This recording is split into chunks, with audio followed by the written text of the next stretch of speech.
కూడా అంటే ఒక సరైన పాయింట్ ఎవరైనా మాట్లాడితే గనక దాని గురించి ఎక్స్‌ప్లనేషన్ ఏమైనా ఇవ్వచ్చు. కానీ ఇక్కడ అలా లేదు. ఆ పిల్ల ఏది చెప్తే అదే కరెక్టు. సానియా ఏది చెప్తే గనక అదే కరెక్టు అన్నట్టు బిహేవ్ చేస్తా ఉంది. బట్ అక్కడ ఆ పప్పులు కుదరవు. చూసేవాడికి క్లియర్ కట్‌గా అర్థమవుతుంది. ఎవడు ఏ పాయింట్ కరెక్ట్‌గా మాట్లాడుతున్నాడు, ఎవడు ఏ పాయింట్ కరెక్ట్‌గా మాట్లాడట్లేదు, ఎవరు ఎంత దూరం మోతున్నారు అని చెప్పేసి.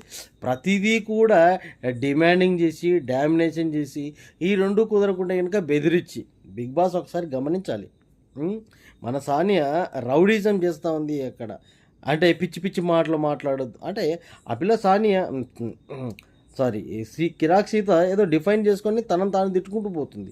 పోతుంటే అక్కడ బెదిరింపు. నువ్వు పిచ్చి పిచ్చిగా మాట్లాడకు. సానియాకు సీత కూడా ఏం తక్కువ లేదు. పోయేది మళ్ళీ ఇదేదో మాట్లాడుతోంది పిచ్చిది అని మళ్ళా అక్కడ నిలబడి డిఫైన్ చేసుకొని